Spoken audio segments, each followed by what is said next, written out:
আসসালামু আলাইকুম আমার প্রিয় বন্ধুরা, তোমাদের সবাইকে আজকের অধ্যায়ে স্বাগত। আমরা নিয়মিত শুনছিলাম ইউ ক্যান হিল ইউর লাইফে। এখন দশম অধ্যায়ে প্রবেশ করব। তৃতীয় পর্বে দশম অধ্যায় আমরা শুরু করতে যাচ্ছি। এটি হচ্ছে এইসব আইডিয়া কাজে লাগান। আজকের বিষয় এইসব আইডিয়া কাজে লাগান। তাহলে শুরু করা যাক।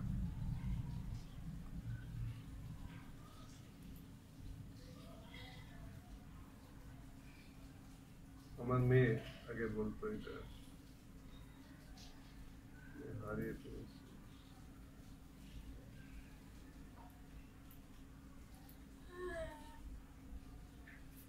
হারিয়ে ধর্ম।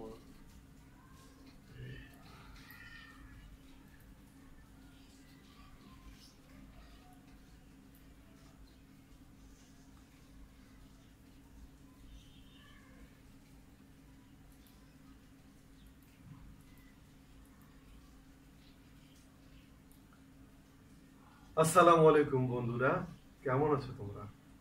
আশা করি তোমরা অনেক ভালো আছো।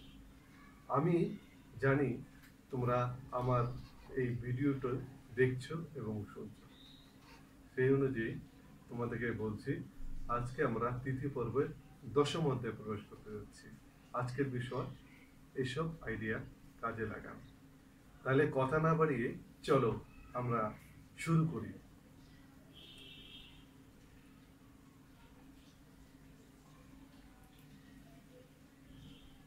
আজকের দশম অধ্যায়ের বিষয় হচ্ছে সম্পর্ক। সম্পর্ক বিষয় সম্পর্ক। আমার সকল সম্পর্ক ছন্দময়। পুরোটা জীবনে যেন জড়িয়ে আছে সম্পর্কের সঙ্গে। সবকিছুর সঙ্গে আমাদের সম্পর্ক। আপনি এই মুহূর্তে যে বইটি পড়ছেন সেটির সঙ্গেও আপনার সম্পর্ক গড়ে উঠেছে। সম্পর্ক সৃষ্টি হচ্ছে আমার সঙ্গে এবং আমার ধারণার সঙ্গে। আপনার সম্পর্ক রয়েছে বস্তু, খাদ্য, আবহাওয়া, যানবাহন, মানুষ ও সবার সঙ্গে। আপনি যখন নিজেকে গালমন্দ করেন তখন কি শব্দ ব্যবহার করেন? আপনার মা বাবা বাবা মা কি একই শব্দে আপনাকে বকাবকি করে থাকেন? তারা যখন আপনার প্রশংসা করতেন তখন কি বলতেন? আমি নিশ্চিত নিজের প্রশংসা করার সময় আপনি একই শব্দ উচ্চারণ করেন। হয়তো তারা কখনো আপনার প্রশংসা করেননি, তাই আপনি জানেন না কিভাবে নিজের প্রশংসা করতে হয়। হয়তো ভাবছেন প্রশংসা করার মতো কোনো কিছু আপনার মধ্যে নেই। আমি আমাদের বাবা মায়েদের কোনো দোষ দিচ্ছি না, কারণ আমরা সকলে ভিকটিমদের ভিকটিম। তারা যা জানতে চান না সেটাই হয়তো আপনাকে শেখাতে পারেননি। বিখ্যাত চিকিৎসক সন্ড্রা রে, যিনি সম্পর্ক নিয়ে প্রচুর কাজ করেছেন, বলেন কাজ করে কাজ করেছেন বলেন, আমাদের প্রতিটি মুখ্য সম্পর্কই বাবা মায়ের সঙ্গে আমাদের সম্পর্ক ছিল তার প্রতিফলন। আর তার আরো দাবি, আমরা যদি প্রথমটি থেকে বেরিয়ে আসতে না পারি, আমরা যেভাবে সম্পর্ক গড়ে তুলতে চাই সেটি কখনো সম্ভব হবে না, সেটি কখনো আমরা পারবো না। এই জন্য আমাদের কিছু অনুশীলন করা দরকার।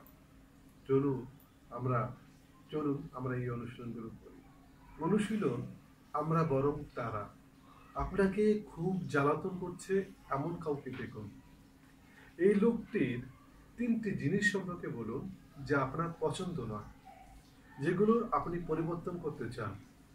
এখন নিজেকে গভীরভাবে দেখে প্রশ্ন করুন, কোন কোন জায়গায় আমি ওরকম দেখতে এবং কখনো আমি ওই লোকের মতো একই কাজ করি। চোখ বুজে নিজেকে জিজ্ঞেস করুন, আপনি পরিবর্তন করতে চাইছেন কিনা। আপনি যখন আপনার চিন্তা আচরণ থেকে এসব প্যাটার্ন, অভ্যাস এবং বিশ্বাস সরিয়ে ফেলবেন, হয় আপনার লোকটির মধ্যে পরিবর্তন ঘটবে, নতুবা সে আপনার জীবন থেকে সরে যাবে। আপনার বস যদি খুব জটিল স্বভাবের মানুষ হয়, যার সঙ্গে মানিয়ে চলা বড্ড কঠিন, তখন নিজের ভিতরে তাকান। আপনিও হয়তো আপনার বসের মতো আচরণ করছেন, অথবা আপনার মনে এই বিশ্বাস প্রতিষ্ঠিত যে বসেরা সবসময় জটিল হয় এবং তাদেরকে সন্তুষ্ট করা অসম্ভব ব্যাপার। আপনার অধীনস্থ কোনো কর্মচারী যে আপনার কথা শুনতে চায় না, তার জায়গায় আপনি নিজেকে বসান এবং দেখুন আপনার মধ্যে তার কি কি মিল এবং অমিল রয়েছে। তাহলে বুঝতে পারবেন যে আমাদের পরিবর্তনগুলো কোথায় দরকার। এখন এই পরিবর্তন করতে পারলে দেখবেন আস্তে আস্তে আমরা নিজেকে পরিবর্তিত করতে পারছি। এই জন্য এই অনুশীলনটি আপনাকে পুরোপুরি করে যেতে হবে। এই অনুশীলনের মধ্যে দিয়ে আপনাদের জীবন চলার পথ সহজ হবে। আপনারা যেহেতু এই বইটি শুনছেন, এই বইয়ের মাধ্যমে আপনারা জানতে পারবেন জীবনের ভালো দিকগুলো এবং খারাপ দিকগুলো। একসময় এই দিকগুলো আপনার হয়ে উঠবে এক দারুণ উদ্যোগ। যেমন আমরা নিজেকে, আপনার বস যদি খুব জটিল মানুষ স্বভাবের হয়, যার সঙ্গে মানিয়ে চলা বড্ড কঠিন, তখন নিজের ভিতর তাকান।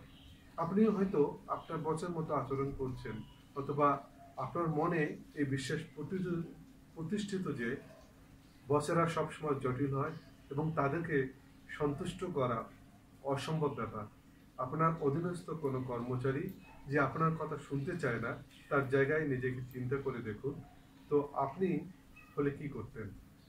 কাউকে চাকরিচ্যুত করা সহজ, তবে আপনার প্যাটার্ন পরিষ্কার হলো না। আপনার সহকর্মী যদি অসহযোগী মনোভাবের হয়, নিজেকে দেখুন আপনি কি একসময় অসহযোগী মনোভাবের ছিলেন। আপনার স্ত্রী যদি সারাদিন ঘ্যান ঘ্যান করে, তাহলে আবার শৈশবের বিশ্বাসের দিকে তাকান।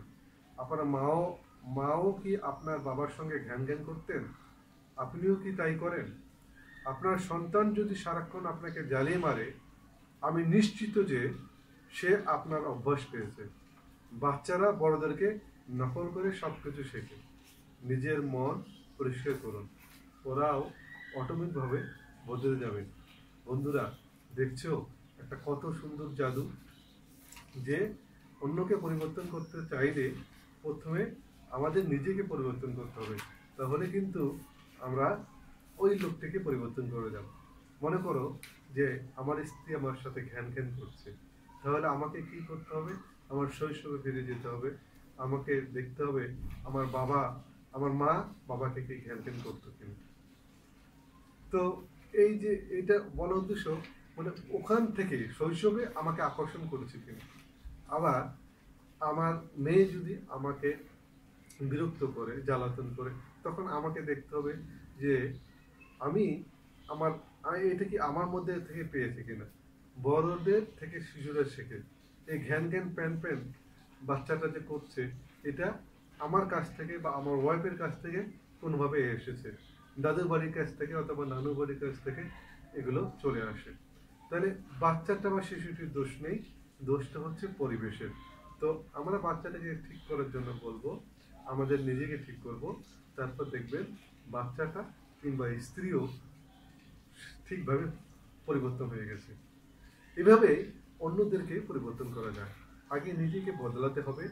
আপনার প্যাটার্ন বদলান, ওদেরকেও তখন ভিন্ন রকম লাগবে। কাউকে দোষারোপ করে আসলে কিছু লাভ হয় না। দোষারোপে শক্তি ক্ষয় হয় শুধু, আর এই শক্তিটুকুই জিয়ে রাখুন। শক্তি না থাকলে পরিবর্তন সম্ভব নয়। অসহায় ভিকটিম বেরোবার রাস্তা খুঁজে পায় না। ভালোবাসাকে আকর্ষণ।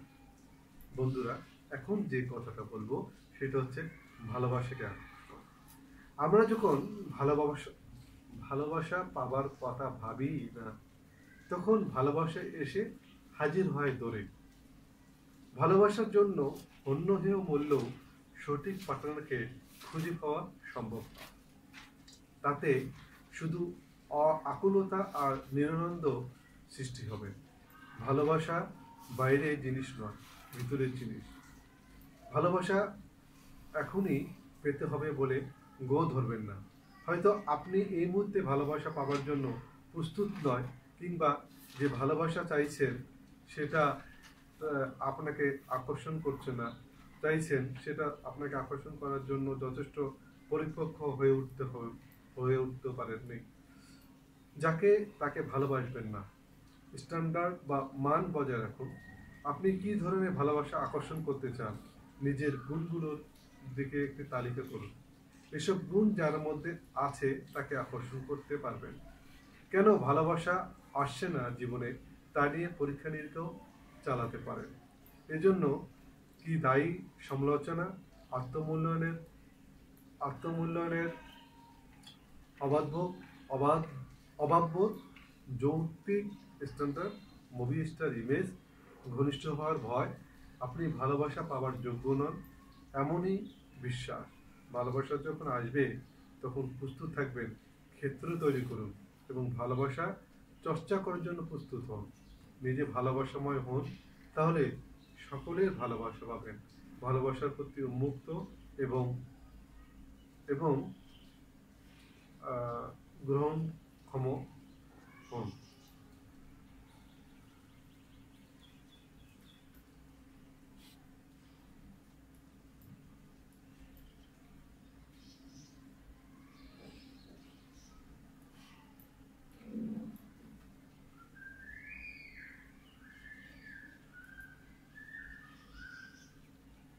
বন্ধুরা, খুব তাড়াতাড়ি আমরা 10ম অধ্যায় শেষ করেছি। তো আমার সাথে সবাই প্রতি অধ্যায়ের মতো আবারও বলুন এই অধ্যায়টিতে, অনাদি এই জীবনে নিজেকে আমার মনে হয় নিখুঁত, সম্পূর্ণ এবং পরিপূর্ণ, যদিও জীবন সর্বদাই পরিবর্তনশীল। জীবনের কোনো শুরু নেই এবং শেষ নেই, শুধু রয়েছে সাইক্লিং এবং রিসাইক্লিংয়ের সারাংশ অভিজ্ঞতা। জীবন কখনো স্থির বা নিশ্চল নয়, কারণ জীবনের প্রতিটি মুহূর্ত নতুন এবং তরতাজা। যে শক্তি আমাকে সৃষ্টি করেছে তার মাঝে আমি আছি। এই শক্তি আমার নিজস্ব পরিপক্কতা তৈরির ক্ষমতা দিয়েছে। আমি জেনে আনন্দিত যে আমার মনের এই শক্তি যেখানে খুশি, যেভাবে খুশি ব্যবহার করতে পারবো। আমরা যখন পুরনো থেকে সরে আসি, তখন জীবনের প্রতিটি মুহূর্ত হয়ে ওঠে একটি নতুন শুরুর দিক। এই মুহূর্তে আমার জন্য শুরুর একটি নতুন দিক, এবং সেটি শুরু হচ্ছে এখান থেকে, এখন থেকে। আমার পৃথিবীতে সব কিছু মঙ্গলময়। আমার পৃথিবীতে সব কিছু মঙ্গলময়।